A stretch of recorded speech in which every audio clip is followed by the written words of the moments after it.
लंबे बालों वाला गांव। शुक्र है सीता मैया का, अजी मैंने सारी जमीन जोत दी है, तुम अब बीज लगा दो। सच में चंपा, तुमने इतनी जल्दी सारा खेत जोत दिया? लेकिन ये हल तो कितना भारी था, कंधे पर भी नहीं उठाया जाता है। अरे भाई मदन, लगता है तुम भूल रहे हो, हमारा गांव लंबे बाल वाला गांव है और हमारी लुगाइयों के बाल घुटने से भी नीचे लहराते हैं। औजार का काम करते हैं इनके बाल। अरे वाह, देखो सब लोग मेरा जुगाड़ सीधा जाकर निशाने पर लगाए। मैंने अपने बालों में कांटा बांधकर कितनी सारी बड़ी बड़ी मछलियां फंसाई हैं। आज तो हम मिलजुल कर दावत करेंगे।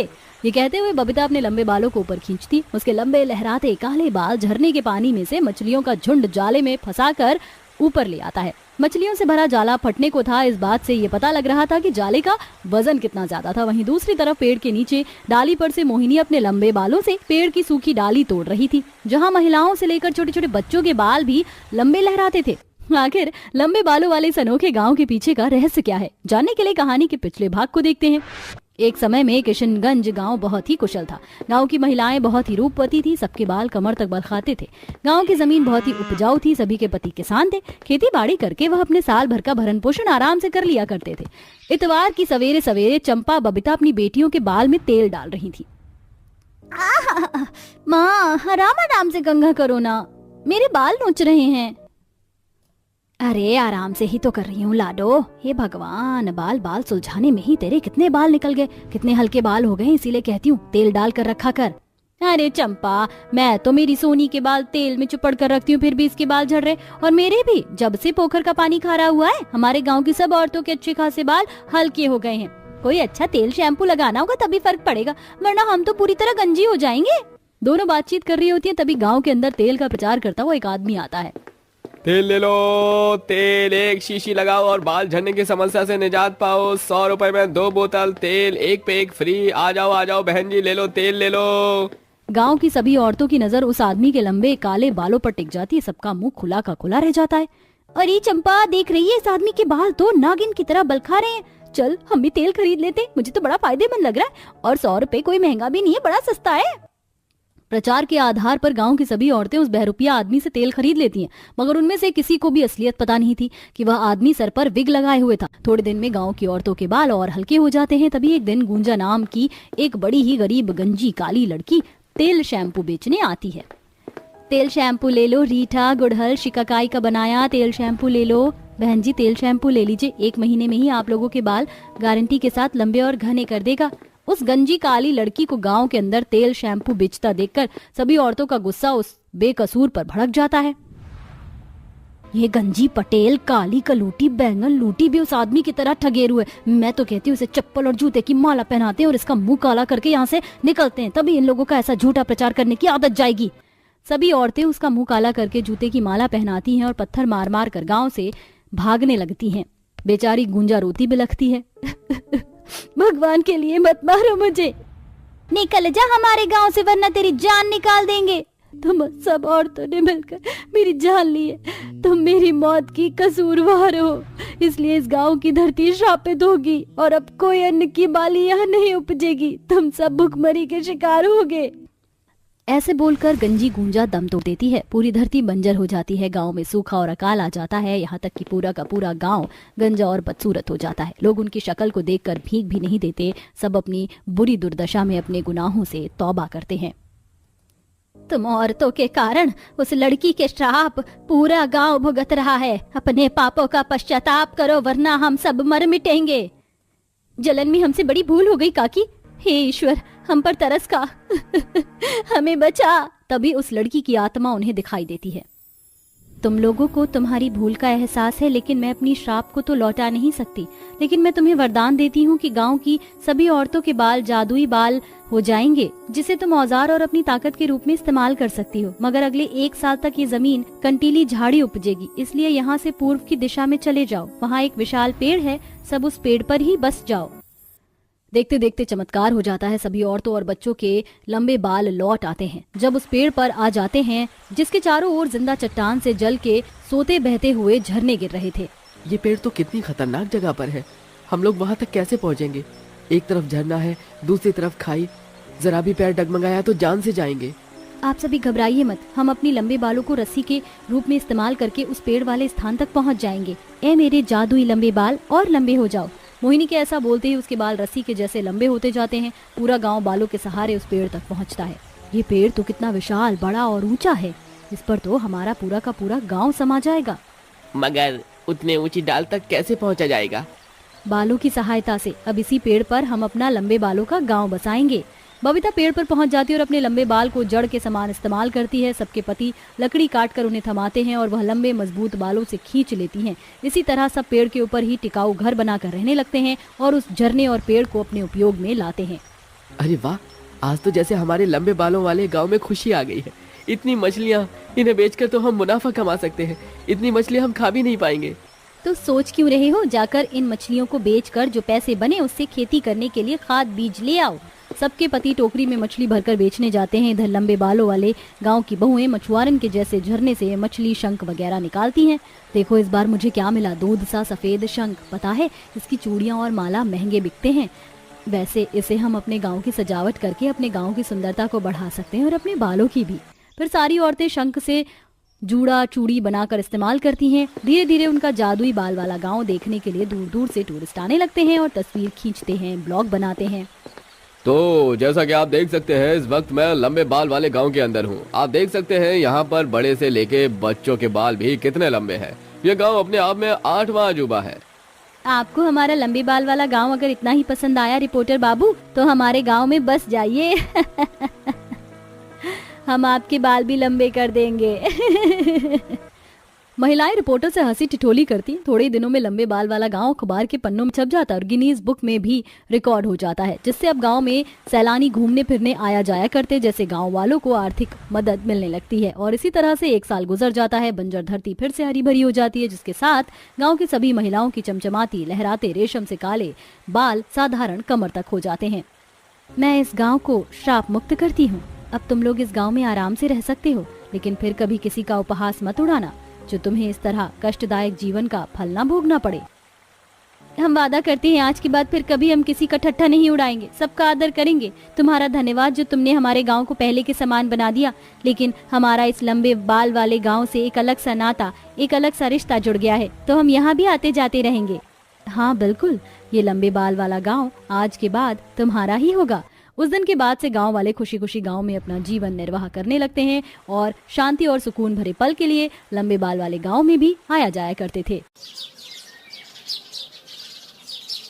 ठंडे मौसम की ठंडी हवाएं चल रही थीं और गरीब झोपड़ी में 5 बहू ठंड से सिसक रही थीं। बाप रे बाप, इस बार तो बड़ी कड़क सर्दी पड़ी है। मेरे तो हाथ सुन्न हो गए हैं। तेरे हाथ सुन्न हुए हैं? अरे मेरे तो हाथ लाल पड़ गए हैं ठंडे पानी में कपड़े धोकर। काश कुछ इस सर्द मौसम में गर्मा गर्म खाने के लिए मिल जाता, लेकिन घर पर सब्जियां कहाँ हैं? अरे पैसे और सब्जी नहीं है तो क्या हुआ, तुम भूल गई? हमने हरी सब्जी की जड़ को 2 हफ्ते पहले अपने आंगन में दबा दिया था। अब पालक और मेथी उग गई हैं।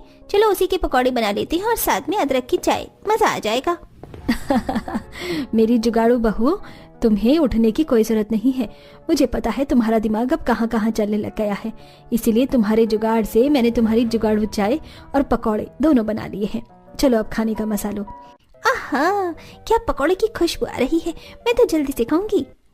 अरे अरे बहू, पकौड़े खाने के लिए मैं भी लाइन में लगा हूँ। लेकिन जुगाड़ से याद आया, आज सुबह मुझसे बाल्टी टूट गई थी। उसका जुगाड़ हो सकता है क्या? हमारे पास गिनती की 2 ही तो बाल्टी है। अरे बाबा जी, आप पकौड़ों का मजा लीजिए। उस बाल्टी को ठीक करना तो हम 5 बहू के बाएं हाथ का खेल है। 5 बहू अपने सास ससुर के साथ ठंड में गर्मा गर्म पकौड़े का मजा लेती हैं और फिर ससुर की टूटी प्लास्टिक की बाल्टी को एक खराब टूथब्रश को पिघलाकर उसी टूटी हुई जगह पर लगाती हैं जहां प्लास्टिक चिपक जाती है और बाल्टी ठीक हो जाती है। फिर मालिनी बाल्टी में पानी डालकर सास ससुर को दिखाती है। देखा, बाल्टी एकदम ठीक हो गई ना आपकी जुगाड़ू बहू से। वाह वाह बहू, तुम 5 की जुगाड़ से तो घर में बहुत फायदा हो जाता है। भगवान सबको तुम जैसी बहुएं दे। 5 बहुएं घर में हर किसी चीज का हल जुगाड़ से निकाल लिया करती थी।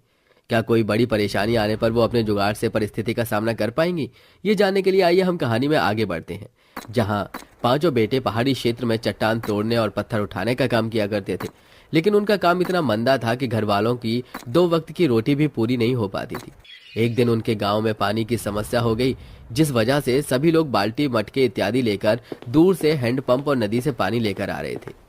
माँ जी, हम तो खुद 12 लोग हैं, हम लोग को तो पानी की दिक्कत और होगी, क्योंकि हमारे पास तो पानी रखने की जगह ही नहीं है और ना ही बर्तन, और ऊपर से ज्यादा लोग, फिर खाना बनाना, नहाना, सब कुछ करना पड़ता है।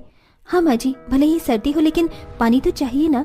मेरे पास एक जुगाड़ है, हम जमीन में एक गड्ढा कर लेते हैं, जैसे कि तालाब में पानी रहता है। हम उस गड्ढे में पानी को जमा कर लेंगे, जहाँ से हम पानी भी पी पाएंगे और खर्च भी कर पाएंगे, और लकड़ी के फट्टे से ढक देंगे। अरे हाँ, ये जुगाड़ तो बढ़िया है। तभी पांचों बहू घर के बाहर की जमीन में खोदना शुरू करती हैं और फिर रस्सी से एक बड़ी सी बाल्टी डाल देती हैं, जिसमें नदी से भर भर कर पांचों पानी पलट देती हैं और उनका 2 हफ्ते तक का पानी का गुजारा हो जाता है, जिससे वो खाने पीने, नहाने और कपड़े धोने के काम में इस्तेमाल करती हैं। जुगाड़ू बहू इतने जुगाड़ू किस्म की थी कि उनकी साड़ी भी फट जाती थी तो हाथ से सिल लिया करती थी, वरना उनके पर्दे खोल कवर बनाकर काम में ले लेती थी। सब कुछ सही चल रहा था, लेकिन गांव के उनके रिश्तेदार उनकी जमीन के पीछे काफी समय से पड़े थे, इसलिए वो सरपंच को पैसे खिलाकर जमीन अपने नाम करने की करते हैं।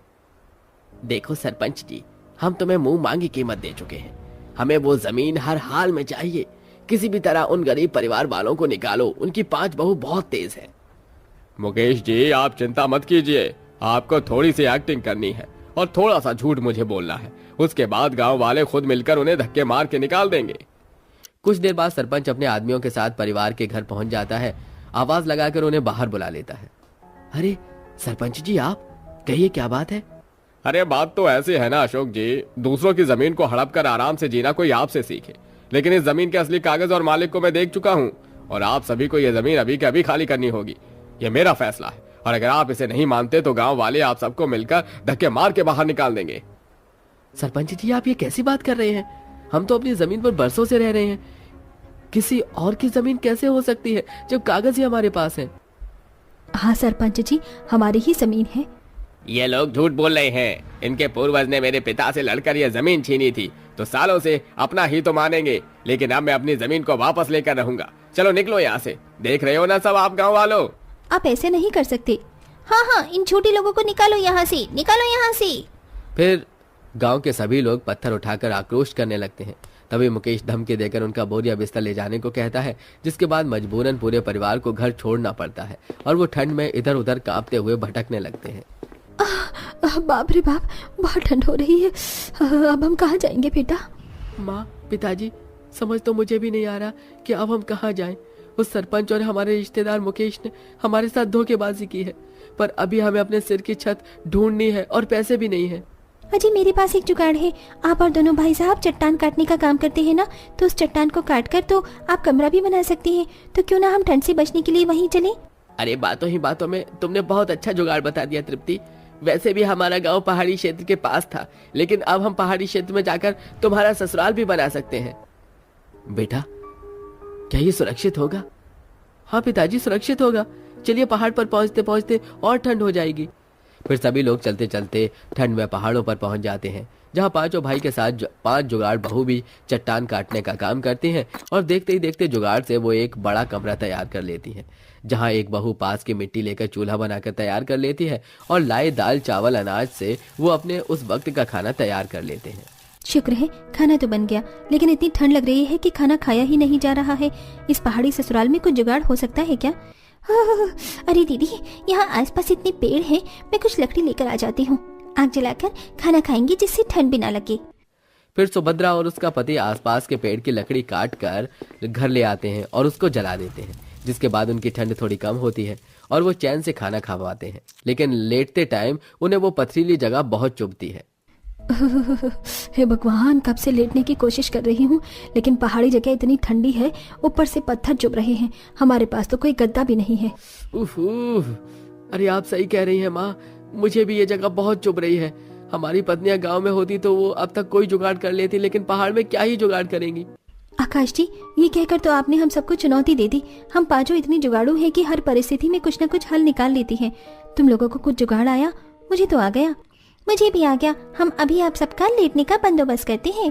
पांचों जुगाड़ू बहुएं अपने गुफा जैसे घर से बाहर निकलकर आसपास के मुलायम घास और सूखे पत्तों को इकट्ठा कर लेती हैं, जिसे वो सबके लेटने की जगह पर बिछा देती हैं और फिर ऊपर से मुलायम घास डाल देती हैं, जिससे उन्हें वो जगह चुभना बंद हो जाती है और आराम से सब लोग लेट जाते हैं। वहीं पक्षियों के नरम पंख से वो एक नरम रजाई बना लेते हैं, जिसे ओढ़कर वो सोया करते थे।